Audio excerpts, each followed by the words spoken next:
Assalamualaikum warahmatullahi wabarakatuh. Hari ini saya nak buat ulasan perlawanan di antara Perak versus Seri Pahang, yang mana Seri Pahang menang 3-0 hasil jaringan dari Kepa Sherman, Brundo dan juga Zuhair Aizat. Gol Zuhair Aizat tu memang lawa lah, dan Brundo sekali lagi membuktikan yang beliau berbahaya sekiranya diberi ruang untuk skor dan juga join the attack Kepa Sherman macam biasalah. Dan untuk game ni juga sekali lagi Perak dikenakan kad merah yang mana Nasrul Amri dikenakan kad merah apabila melakukan professional foul. Memang orang kata apa, kalau macam tu memang clear straight red card sebab menghalang pergerakan pasukan lawan yang memang ada clear advantage untuk skor. So memang red card lah. Nampaknya Perak perlu lebih aware dan juga perlu lebih berhati-hati untuk game-game selepas ini untuk mengelakkan mereka dari kena kad merah. Sebab apa? Sebab bila kena kad merah, pemain-pemain utama akan digantung ataupun tak boleh bermain untuk game yang seterusnya yang merugikan pasukan. So akan berlaku rotation player. Kalau asyik kena kad merah, macam mana nak dapatkan satu squad yang positif untuk fight bagi first 11? So that is the thing lah. Jadi tanpa membuang masa, mari kita masuk ke dalam ulasan perlawanan. Untuk ulasan perlawanan kali ini, saya akan mulakan dengan pasukan Seri Pahang. Untuk pasukan Seri Pahang, sebenarnya gameplay mereka pada perlawanan ni agak berubah dari segi sistem taktikal, yang mana kalau kita tahu dalam beberapa game yang lepas, Seri Pahang lebih kepada deep seat ataupun sit deep seat pula, maafkan saya, sit deep and counter attack, lebih kepada defensive punya structure dan juga menyerang dengan menggunakan counter attack ataupun break attack yang agak laju lah. Tetapi pada perlawanan ni boleh saya katakan in term of ball position waktu first half dan juga dalam 15 ke 30 minit yang pertama, Seri Pahang berjaya menunjukkan yang mereka bukannya pasukan yang cuba untuk bermain secara bertahan sahaja, tetapi mereka juga mempunyai capability, kemampuan untuk bermain secara menyerang dan juga secara terbuka. Jadi apakah perkara yang saya suka tentang pasukan Seri Pahang punya corak menyerang ni? Yang pertama yang saya suka adalah shape ataupun mereka punya attacking shape. Bentuk ketika mereka menyerang, mereka akan menggunakan back 3 di belakang, iaitu mereka akan guna Fadli Syaz, Glassok dan sebagainya untuk berada di bahagian back 3. Dan yang paling penting adalah mereka akan push Brundo untuk bertindak as a hybrid number 6, untuk bertindak masuk bergandingan dengan Kevin Ingriso di bahagian tengah. Cumanya apa yang dilakukan oleh Coach Fandi Ahmad kepada gandingan Ingriso dan juga Brundo ni adalah sedikit berbeza, yang mana Ingriso akan lebih stay deep di bahagian bawah untuk bertindak as a number 6, manakala Brundo akan naik lebih tinggi untuk join the attack bagi membantu bahagian serangan ketika pasukan Seri Pahang menyerang. Jadi apabila ada pemain dah cover up di bahagian belakang, iaitu Ingriso, dan Brundo boleh join the attack untuk membantu Kepa Sherman di hadapan, maka benda ni memberi advantage kepada pasukan Seri Pahang untuk ada pemain-pemain yang lebih di hadapan. So benda tu akan memberi advantage lah, numbers of player akan lebih dominate di bahagian hadapan untuk mereka create gameplay untuk menyerang pasukan lawan. So that is good thing lah tentang tactical yang dilakukan oleh Coach Fandi. Dan sekiranya dalam fasa menyerang, maka Brundo akan drop deep bersama dengan Ingriso, sama ada bertindak as a double pivot ataupun double 6, ataupun dia akan drop lebih deep untuk berada di antara Fadli Syaz dan juga Glassok. Jadi that is a good thing tentang pasukan Seri Pahang yang pertama. Yang kedua, benda yang bagus tentang Seri Pahang ni, mereka bermain dalam sistem back 3, dan yang paling penting dalam sistem back 3 of course lah perlukan wing back yang bagus. So Azrif dan juga Azwar Arifin, boleh saya katakan mereka berdua bertindak dengan sangat cemerlang in term of attacking dan juga in term of defending, yang mana mereka memberi cover up dan juga support yang banyak kepada bahagian hadapan dan juga membiarkan ataupun tidak membiarkan kawasan mereka terdedah, bermaksud terekspos kepada pasukan lawan untuk melakukan counter attack. So apabila mereka dah naik untuk membantu bahagian serangan, mereka cepat juga untuk drop balik ke position mereka, untuk recovery balik mereka punya position daripada terdedah kepada pasukan lawan untuk melakukan counter attack ataupun penetration at that area lah. So that is a good thing tentang defensive structure daripada pasukan Seri Pahang yang boleh saya ceritakan tentang dari penggunaan back three mereka yang pertama. Yang kedua adalah mengenai pasukan Seri Pahang di bahagian tengah. Macam yang saya cakap tadi, apabila Brundo dan juga Ingriso dah masuk ke bahagian tengah dan juga Brundo join the attack, perkara ni telah membolehkan peranan yang dimainkan oleh Azam Aziz adalah lebih kepada free roll. Dan kita boleh tengok apabila Azam bermain lebih kepada free roll, maka dia lebih suka untuk join the attack as a number 2 striker ataupun as a striker. So dia akan banyak bergerak untuk berada dalam keadaan yang selari bersama dengan Kepa Sherman, dan dia akan lebih banyak contribution dan juga distribution berada di dalam di box pasukan lawan. So kita boleh tengok ada dua gerakan yang dihasilkan oleh Azam Aziz yang berjaya untuk membuatkan pasukan Seri Pahang gol.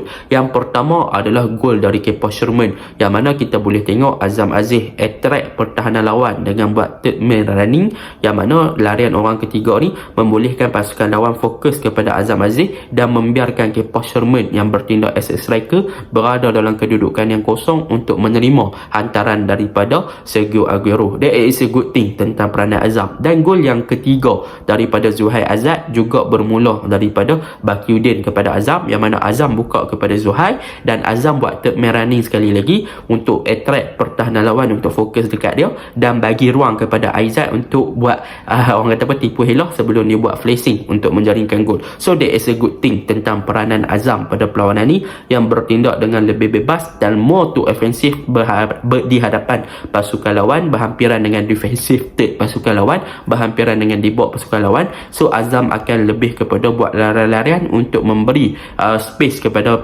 teammate dia dan juga attract pasukan lawan untuk fokus kepada beliau punya larian. So that is a good thing tentang peranan Azam pada perlawanan ni. Itu yang saya suka. Yang ketiga yang boleh saya cakapkan tentang pasukan Seri Pahang pada perlawanan ni, mereka juga bermain dalam attacking shape yang bagus di bahagian wide area, iaitu Sergio Aguero dan juga Bakiuddin. Tetapi apa yang menariknya tentang Sergio Aguero dan juga Bakiuddin ni, untuk game ni mereka tak banyak sangat menggunakan wide area, walaupun mereka bertindak dengan sangat cemerlang as a winger, tetapi mereka lebih suka untuk cut in dan juga inverted masuk ke half space untuk overload di kawasan middle area dan juga kawasan half space untuk memberi support dan juga open game ke bahagian tengah dan juga bahagian serangan pasukan Seri Pahang. So apabila mereka masuk, mereka overload di kawasan tengah, maka pasukan Seri Pahang akan ada numbers of player dan mereka boleh cari Kepa Sherman dengan sangat baik lah. So mereka tak perlu untuk penetrate dan juga masuk ke kawasan wide area pasukan lawan untuk melakukan cutback, crossing dan sebagainya. Jadi mereka bermain dalam sistem yang lebih direct dan lebih fluid di bahagian tengah berbanding untuk menggunakan capability mereka untuk exploit pasukan lawan dengan menggunakan kelebihan individu di bahagian wide area. Tetapi mereka lebih suka untuk masuk ke tengah untuk membentuk team play dan juga structure yang sangat tersusun di bahagian tengah untuk mereka penetrate di kawasan tengah. So that is a good thing. Mereka lebih suka untuk exploit di kawasan half space, masuk ke half space, inverted winger, and then combine with the attacking dan juga middle department. So that is a good thing lah. Dan kalau kita lihat untuk game ni juga, Kepa Sherman dijadikan sebagai focus point untuk pasukan Seri Pahang untuk memulakan hantaran-hantaran jauh, yang mana kita tahu Kepa Sherman ni dia ada kemampuan dari segi fizikal dan juga untuk hold ball. So apabila bola dihantar ke arah Kepa Sherman, maka Kepa Sherman akan memenangi the first ball dan dia akan hold ball tersebut, dan dialah yang akan create space dan juga create game ke arah bahagian winger. Itu sebab Sergio Aguero dan juga Bakiuddin mereka bermain dengan lebih narrow, masuk ke bahagian half space jadi inverted, sebab Kepa Sherman dah hold bahagian di bahagian center. So dia akan create untuk open game kepada pemain-pemain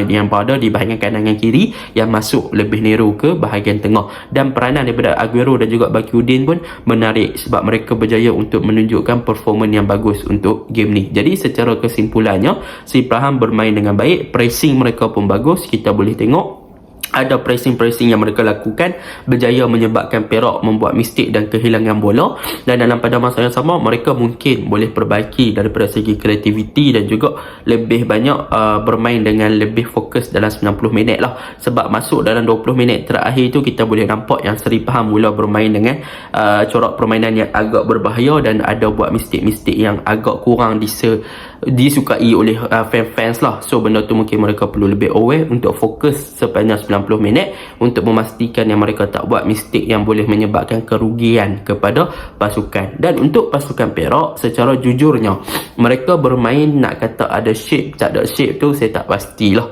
sebab boleh dikatakan tak beberapa nampak, dan boleh dikatakan pada perlawanan ni mereka punya backline, mereka punya center back dan sebagainya kalah dari segi fizikal, dan mereka juga agak space yang banyak, yang mana daripada satu posisi right back, center back dengan left back boleh dikatakan ada gap yang terlalu banyak, communication error yang terlalu banyak. So mereka kena senang expose dengan hantaran-hantaran daripada Kepa Sherman. Kita boleh tengok 2 gol daripada pasukan Seri Pahang boleh dikatakan waktu tu dah sebelah orang lagi.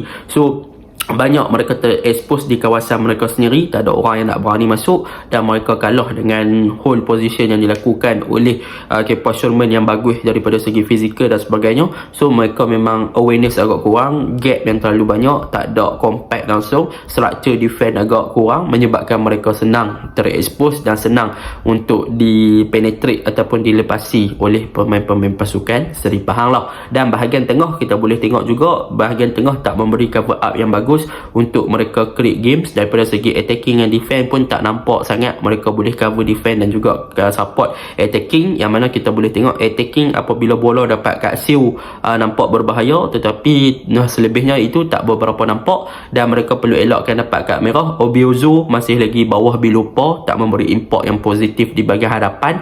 Tetapi benda yang positif side saya nampak tentang Perak ni adalah player muda mereka bagus juga main, macam Iqbal Hafizu dan sebagainya. Dan yang paling positif saya rasa Raja Imran, yang mana Raja Imran masuk ganti Obiozo lepas kena red card. Kita boleh nampak Raja Imran di bahagian kiri memang sangat bagus, ofensif dan semuanya, tetapi sayanglah bahagian attacking dan mid tak berapa menjadi, menyebabkan Perak agak tak balance lah dalam game ni. So saya mengharapkan Perak boleh konsisten dan masih lagi trust the process lah untuk the next game. Jadi itu je lah ulasan saya. Assalamualaikum.